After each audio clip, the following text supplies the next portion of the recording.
Chennai shopping మాల్లో ఉగాది వేడుకలు. మీ పండుగ షాపింగ్ చెన్నై షాపింగ్ మాల్లో చేయండి. అందమైన వస్త్రాలతో పాటు విలువైన బహుమతులు పొందండి. Welcome to iDream media. So జనరల్గా HbA1c ఎంత ఉంటే అది షుగర్ అన్నట్లు, డయాబెటీస్ వచ్చినట్లు. సో ప్రీ డయాబెటిక్ కండిషన్ అని చెప్తూ ఉంటారు కదా, అప్పుడు లెవెల్స్ అనేవి ఎలా ఉంటాయి పూర్తి వివరాలు తెలుసుకుందాం. మనతో పాటు ప్రముఖ internal medicine specialist doctor Rajesh Ukkala గారు ఉన్నారు. డాక్టర్ గారు నమస్తే అండి. నమస్తే. డయాబెటీస్, ప్రీ డయాబెటీస్ ఇలా చెప్తూ ఉంటారు. అంటే డయాబెటీస్ అంటేనే అందరికీ కంగారు వచ్చేస్తూ ఉంటుంది, అమ్మో డయాబెటీస్ వచ్చిందా, మందులు వాడాలా, ఇట్లాగా. మందులు వాడకుండా ఉండే కండిషన్ కూడా ఉంటుందని చెప్తారు డాక్టర్ గారు, ఏంటది? సో బేసిక్లీ ఈ డయాబెటీస్ గురించి మాట్లాడుతున్నప్పుడు మనందరికీ తెలిసిన విషయం ఏంటంటే ఈ 5.7 వరకు యాక్సెప్టబుల్, అంటే below 5.7 acceptable. HbA1c 5.7. So HbA1c ఎప్పుడైతే 5.7 నుంచి పైకి వెళ్తుందో 5.8, 5.9, 5.10 అలా వెళ్తున్నప్పుడు దీన్ని ప్రీ డయాబెటిక్ కింద క్యాస్టరైజ్. సో ప్రీ డయాబెటిక్ ఉంది అనగానే ఫస్ట్ అలర్ట్ అవ్వాల్సింది పేషెంట్. ఎందుకంటే ప్రీ డయాబెటిక్ స్టేజ్లో కూడా మనకి అవయవాల మీద డ్యామేజ్ జరుగుద్ది. సో ప్రీ డయాబెటిక్ స్టేజ్ని నెగ్లెక్ట్ చేయకండి. సో ఆ టైంలో బహుశా ట్యాబ్లెట్స్ పెట్టకపోవచ్చు, కానీ మీకేవైతే రెస్ట్రిక్షన్స్ ఉన్నాయో, మీకేవైతే రెగ్యులేషన్స్ ఉన్నాయో అవి ఫాలో అవడం, ముఖ్యంగా మనం నిద్రపోవడం, ఎక్సర్సైజ్ చేయడం, డైట్ కన్సిడరేషన్ చేయడం, తర్వాత రెగ్యులర్ చెకప్స్ చేసుకోవడం, ఇది ప్రోగ్రెస్ కాకుండా చూసుకోవడం, ఇవన్నీ కూడా చాలా ఇంపార్టెంట్. సో ఈ 5.7 to 6.4 వరకు ఇది pre diabetic stage. Most of the పేషెంట్స్కి జనరల్గా మెడిసిన్ అయితే పెట్టాం. ఇప్పుడు 5.7 దాటిందంటే ప్రీ డయాబెటీస్ ఉన్నట్లే. అప్పుడు మరి ఫాస్టింగ్ పోస్ట్ లంచ్ చూస్తారా? ఓయా. సో దాంట్లో కూడా మేము రెఫరెన్స్ రేంజెస్ తీసుకుంటాము. సో ఆ ఫాస్టింగ్ అనేది ఎనీవేర్ బిట్వీన్ 100 to 125 వరకు ఇది ప్రీ డయాబెటిక్ స్టేజ్ కింద కన్సిడర్ చేస్తాం.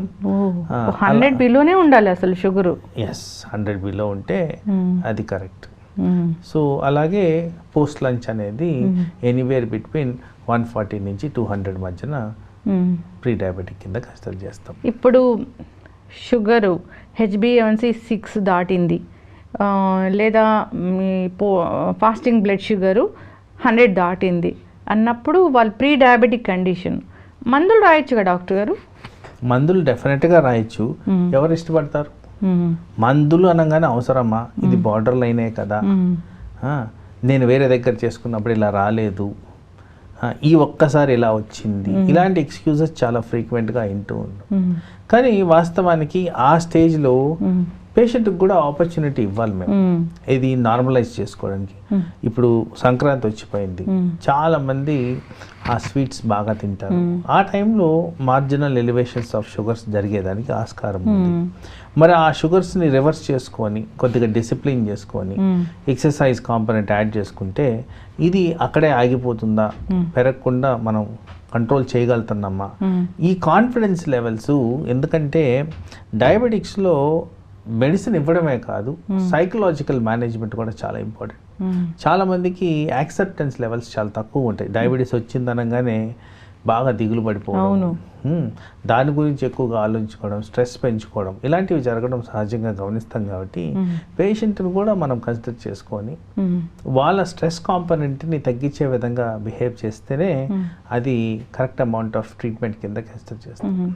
ఇప్పుడు 6 to 7 మధ్యలో వచ్చింది HbA1c అన్నప్పుడు వాళ్ళు ఏం తినాలి, ఏం తినకూడదు, ఏం చేయాలి ఎక్సర్సైజ్ అంటే? సో ఐడియల్ సినారియో అగైన్ మీరు 6 to 7 అంటున్నారంటే almost range of higher pre diabetic and diabetic patients వచ్చేస్తున్నారు అక్కడ. అవునా? అంతే కదా, 6 నుంచి 6.5 అబవ్ నుంచి డయాబెటిక్గా ఉన్నట్టు. సో వీళ్ళందరూ కూడా ఫస్ట్ అండ్ ఫార్మోస్ట్ నిద్ర సరిగ్గా పోవాలి. ఆ నిద్రని చాలామంది నెగ్లెక్ట్ చేస్తారు. ఈ ప్రాపర్ స్లీప్ అనేది ఇంపార్టెంట్, అది కూడా నైట్ టైం. రెండోది కంపల్సరీ బ్రేక్ఫాస్ట్ తినాలి. ఈ బ్రేక్ఫాస్ట్లో ప్రోటీన్ కంటెంట్ ఎక్కువ ఉండేటట్టు చూసుకోండి. అంటే మన కన్వెన్షనల్ మెథడ్ ఆఫ్ ఇడ్లీ దోశల కన్నా కాస్త పెసరట్టు, రాగి దోశ, మొలకలు, సీడ్స్, తర్వాత నట్స్, ఎగ్స్, మిల్క్ ఇలాంటివి ఎక్కువగా ఉండేటట్టు మనం బ్రేక్ఫాస్ట్ ప్లాన్ చేసుకొని మనం తినే ఆహారంలో ఉదయం నుంచి సాయంత్రం వరకు తినే ఆహారంలో హైయెస్ట్ అమౌంట్ ఆఫ్ సబ్స్టెన్సెస్ ఆ టైంలో తీసుకోవడం అనేది ఇంపార్టెంట్గా గ్రహించాలి. తర్వాత మీరు అన్నట్టు మధ్యాహ్నం కాస్త అమౌంట్ ఆఫ్ రైస్, ఎందుకంటే మనందరికీ సౌత్ ఇండియన్ పాపులేషన్లో రైస్ తినాలని క్రేవింగ్ ఎక్కువ ఉంటుంది. సో కాస్త అమౌంట్ ఆఫ్ రైస్. అయితే నేను ఇక్కడ రికమెండ్ చేసేది ఏంటంటే డైరెక్ట్గా రైస్ తీసుకునే దానికన్నా కొంత పోర్షన్ ఆఫ్ రైస్, కొంత పోర్షన్ ఆఫ్ మిల్లెట్స్ మిక్స్ చేసుకొని మీకు ఏదైతే అనుకూలంగా అనిపిస్తుందో ఆ విధంగా మనం రైస్ని తయారు చేసుకుంటే కాస్త కార్బోహైడ్రేట్ కన్జంప్షన్ తగ్గిపోద్ది. తర్వాత మిల్లెట్స్ ద్వారా వచ్చే అడ్వాంటేజ్ కూడా మనకి వస్తుంది. రైస్ అంటే అసలు వైట్ రైస్ అసలు తీసుకోకూడదు. అదే కాస్త పోర్షన్ ఆఫ్ వైట్ రైస్, కాస్త portion of millets, A millet నచ్చితే ఆ మిల్లెట్. రాగులు ఎక్కువగా మిక్స్ చేస్తుంటారు.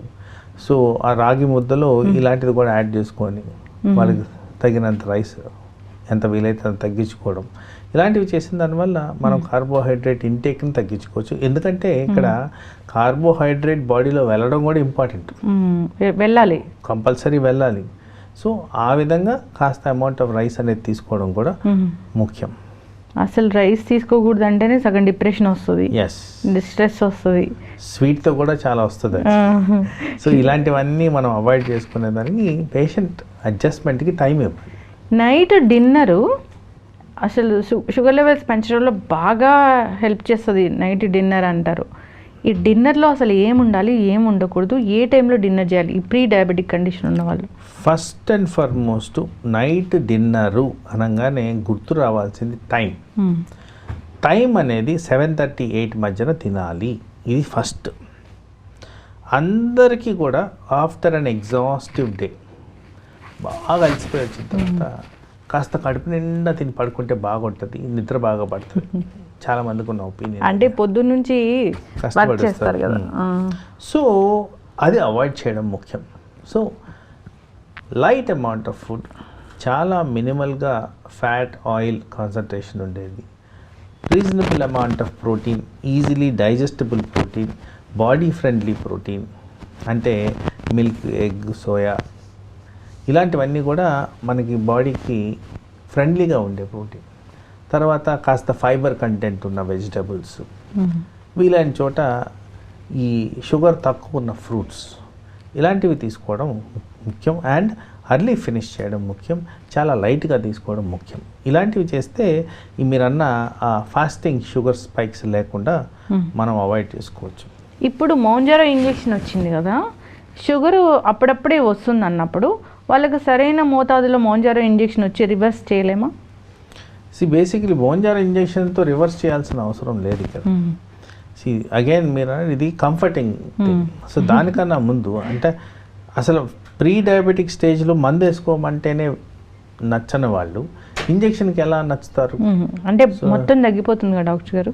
మొత్తం ఏం తగ్గదు. మౌంజారో ఇంజెక్షన్కి క్లారిటీ ఇవ్వాల్సింది దాని కారణంగా మీకు షుగర్ అదుపులో వస్తుంది, వెయిట్ తగ్గుతారు. బట్ ఆ మెడిసిన్ వాడినంతసేపే ఆ బెనిఫిషియల్ ఎఫెక్ట్స్. అది మానేసిన తర్వాత బహుశా 3-4 మంత్స్లో మళ్ళీ రివర్స్ అయ్యేదానికి కూడా ఛాన్స్ ఉంది, అది గ్రహించాలి. అంటే ఇప్పుడు షుగర్ ఒక 200 ఉంది, 300 ఉంది, మేము ఒక 3 నెలలు వాడాము మౌంజారో ఇంజెక్షన్, అది లెవెల్కి వచ్చింది, సో 130కో ఎంతకో వచ్చింది అన్నప్పుడు మానేయాలి కదా. సో మీరు లెవెల్కి వచ్చిందని మానేసినప్పుడు రివర్స్ కాదని గ్యారంటీ ఎట్లా? మళ్ళీ ఎప్పుడు మీకు ఆ రిజల్ట్ వచ్చింది మౌంజారో వల్ల, మౌంజారో ఎఫెక్ట్ తీయంగానే రివర్సల్ అనేది ఛాన్స్. అది కూడా మౌంజారోతో వచ్చే డాక్యుమెంట్లో ఉంది. మీరు సస్టైన్డ్గా వాడిన తర్వాత మీరు ఇది స్టాప్ చేస్తే దాని నుంచి వచ్చే బెనిఫిషియల్ ఎఫెక్ట్స్ కూడా రివర్స్ అయ్యేదానికి ఛాన్స్ ఉంది అనేది రాస్తుంది. కాబట్టి ఆ ఛాన్సెస్ ఎక్కువగా ఉంటాయి. ఇప్పుడు తగ్గాలి అంటే పూర్తిగా మేము మందు వాడుకొని పూర్తిగా తగ్గించుకోవాలి అంటే ఆపాక కూడా మేము లైఫ్ స్టైల్ మళ్ళీ మెయింటైన్ చేయాల్సిందే. Absolutely correct.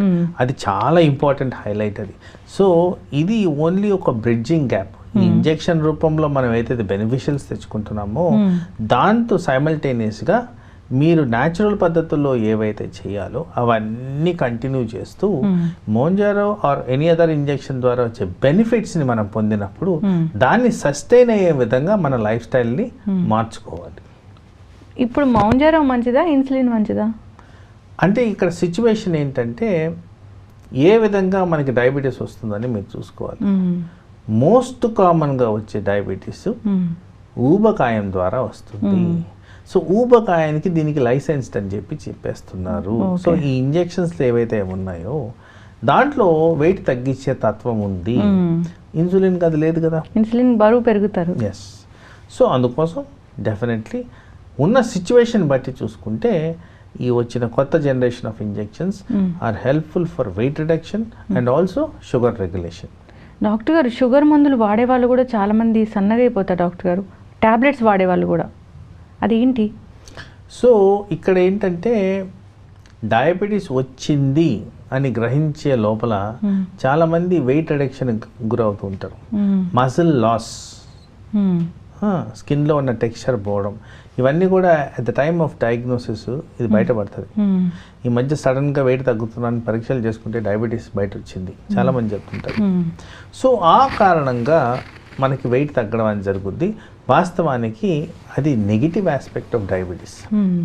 సో మీరు అనేది ఏంటంటే ట్యాబ్లెట్స్ వాడిన వాళ్ళల్లో కూడా వెయిట్ లాస్ వస్తుంది అని, అది only few percentage of people. అది కూడా ఇది వరకు ఏదైతే ఈ కొత్త డ్రగ్స్ వచ్చాయో, ఈ గ్లిఫోజోన్ అనే ట్యాబ్లెట్స్ వచ్చాయో, దానికన్నా ముందు మెట్ఫార్మిన్ ద్వారా కాస్త వెయిట్ న్యూట్రాలిటీ, వెయిట్ తగ్గడం అనేది జరుగుద్ది. కానీ మిగతా మెడిసిన్స్తో అంత ఎక్కువగా అప్రిషియబుల్ వెయిట్ లాస్ అయితే ఉండేది కాదు.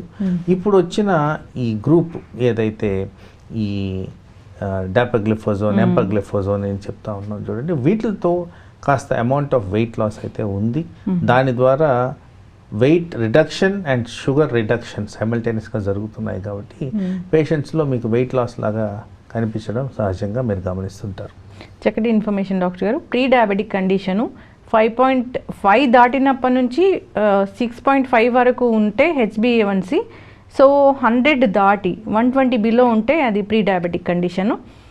అయితే ఇక్కడ ఛాన్స్ ఇస్తారు, మీరు మందులు వాడకుండా వాళ్ళకి ఛాన్స్ ఇస్తారు. వాళ్ళ లైఫ్ స్టైల్ చేంజ్ చేసుకోవాలి, ఈటింగ్ హ్యాబిట్స్ చాలా హెల్తీగా పెట్టుకోవాలి, ఇలాంటివి. అప్పుడు కూడా అవ్వలేదు అంటే మళ్ళీ 3 months తర్వాత చెక్ చేసుకోమంటారు. పెరిగినాయి అంటే ట్యాబ్లెట్స్ వరకు వెళ్ళాల్సిందే. ఈ ప్రీ డయాబెటిక్ కండిషన్ని హెల్తీ లైఫ్ స్టైల్ మెయింటైన్ చేస్తూ రివర్స్ చేసుకోవాలని చెప్తాం డాక్టర్ గారు. చాలా చక్కటి ఇన్ఫర్మేషన్, ధన్యవాదాలు. And for more videos, Please subscribe to iDream. Please subscribe to iDream. Please subscribe iDream. And please subscribe to iDream. For more videos, subscribe to iDream. please like, share and subscribe to the channel. Congratulations, iDream. Subscribe to iDream. Subscribe to iDream. So subscribe to iDream Media. iDream की iDream team अंदर की huge congratulations. Please subscribe iDream Media. Please subscribe to iDream. Subscribe iDream. Please subscribe to iDream. iDream అంటే నా కళల ఛానల్ను subscribe చేసుకున్న నోరు తిరుగుతలేదు, మీరైతే గంట గుర్తు కొట్టండి. For more such videos, please subscribe to iDream.